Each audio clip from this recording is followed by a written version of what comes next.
E a razão é essa, porque Deus é justo e para com Ele não há acepção de pessoas. É aqui que um judeu levanta a mão e diz: posso fazer uma pergunta? Paulo diz: pode. Mas como é que Deus pode ser justo no dia do juízo? Porque os judeus receberam a lei, e aí os judeus sabem o que fazer para agradar a Deus, mas o pagão, os gentios, aqueles povos que vivem naqueles locais distantes, onde nunca chegou para eles a lei de Deus, a revelação que Deus deu a Israel, como é que Deus vai julgá-los? Então, como é que Deus vai ser justo no dia do juízo? Porque tem dois grupos na humanidade. Tem o grupo que conhece a lei de Deus, o Antigo Testamento, que são os judeus, e tem um grupo que não conhece. Então, esse grupo que conhece a lei, ele tem uma vantagem sobre os pagãos. Por quê? Porque eles sabem do que é que Deus gosta, eles sabem como agradar a Deus. Então, como é que vai ser justo no dia do juízo? Como você pode dizer que Deus não fará acepção de pessoas ou que o seu julgamento será perfeito? Aqui, Paulo então responde a essa indagação. Ele vai dizer que Deus é absolutamente justo e que Ele vai julgar as pessoas de acordo com o conhecimento que essas pessoas têm. E esse conhecimento, ele é dado na forma da lei, como nós veremos aqui.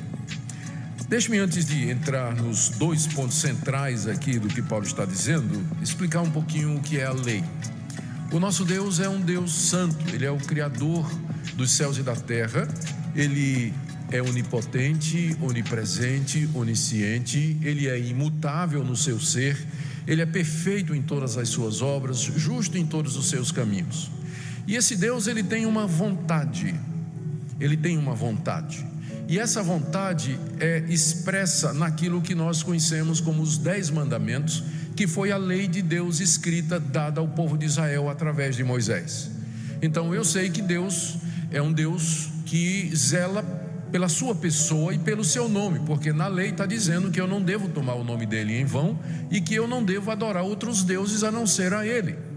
Eu sei pela lei que esse Deus é um Deus que estruturou a sociedade humana com base em hierarquias e autoridade, porque Ele manda que os filhos obedeçam aos seus pais.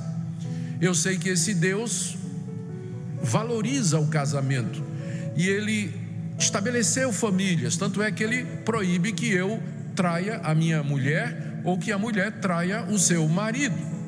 É um Deus que deu coisas boas para a humanidade e para que nós pudéssemos desfrutar delas. Eu sei disso porque Ele disse: não furtarás, não tira o que é do seu próximo. Eu sei também que Deus é um Deus que nos ama e que zela pela nossa reputação e pelo nosso nome, porque na lei está dizendo assim: não diga mentira contra o seu próximo. Então a lei de Deus é a expressão de quem Deus é, da sua santidade, do seu amor, da sua misericórdia, do que é que Ele gosta, do que é que Ele não gosta. E portanto é a lei que vai servir de base para o juízo final. Deus vai julgar as nossas atitudes de acordo com a sua lei. Se nós fizemos o que essa lei manda, ou deixamos de fazer, se nós fizemos o que ela manda, ou se deixamos de fazer, ou se fizemos aquilo que ela proíbe, Ele vai nos julgar de acordo com isso. Portanto, o julgamento dele será imparcial. A questão é que alguns povos, algumas pessoas receberam uma revelação mais clara da lei de Deus, como os judeus, que a receberam de forma escrita e detalhada, enquanto que os amonitas, os moabitas, os egípcios, os mesopotâmios e os assírios, os medos, os persas, todos os povos da antiguidade, eles não receberam essa lei. Então essa é a grande questão: como é que Deus vai julgar o mundo? Se Ele vai usar a lei como base, então de que forma Ele pode ser justo, já que uma parte da humanidade recebeu a lei com clareza e outra não?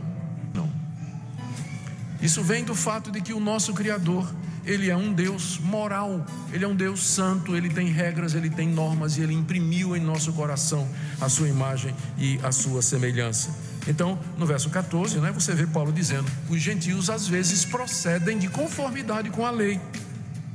Outra coisa que ele diz no verso 15, como evidência de que os gentios têm a lei, ele diz assim: testemunhando-lhes também a consciência e os seus pensamentos, mutuamente acusando-se ou defendendo-se. Ele diz, é como se Paulo dissesse: entre os gentios que não têm lei, você vai encontrar gente que se sente culpada e gente que fica se defendendo. Eu fiz isso, será que é certo? Será que é errado? Eu fiz, é errado isso que eu fiz, né? A consciência acusa e a consciência defende. Então a consciência justifica, dizendo: não, isso que eu fiz está correto porque atendi a essa necessidade, porque isso, porque aquilo. Então esse raciocínio interno, esse processo interno de avaliar as ações e passar um julgamento e valor, você encontra entre todos. Deixa eu ler aqui para vocês o testemunho de alguns pagãos. Os estoicos, uma escola de filosofia que surgiu no século III em Atenas, século III antes de Cristo. Os estoicos, que não conheciam a lei de Moisés, diziam que no universo operam certas leis que o homem quebra para o seu próprio risco, e que essas leis são da natureza e que o homem deve viver de acordo com elas.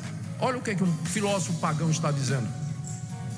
Ele nunca ouviu falar de Deus nem dos 10 mandamentos, mas ele reconhece, ele sabe que há certas leis na natureza, operando na natureza, e que o homem deve se guiar por elas. Deve se guiar por elas. Veja, Aristóteles, muitos séculos antes de Cristo Jesus, um dos filósofos gregos mais conhecidos, ele disse assim: os homens cultos e livres se comportam como se fosse lei para si mesmos. Que é exatamente o que Paulo está dizendo aqui. Que os pagãos, já que eles não têm a lei escrita de Moisés, eles servem de lei para si mesmos, porque a norma está no coração. Veja Plutarco, um historiador e filósofo grego, ele disse assim: quem governará o governador?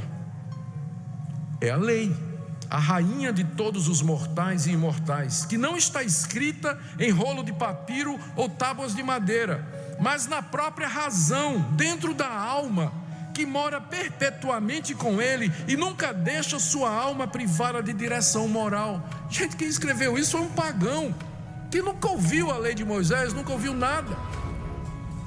Então esse senso comum de justiça que existe em todo lugar, essa consciência que as pessoas têm do certo e do errado, é a base com a qual Deus no dia do juízo vai julgar as pessoas.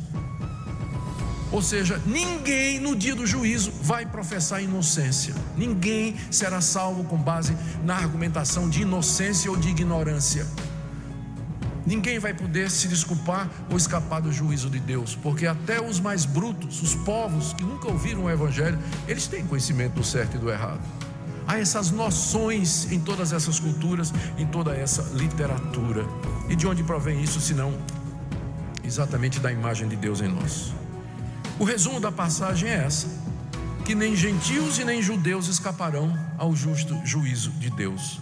Deus vai julgar-nos de acordo com a luz da consciência e da revelação, da norma da lei escrita na nossa consciência.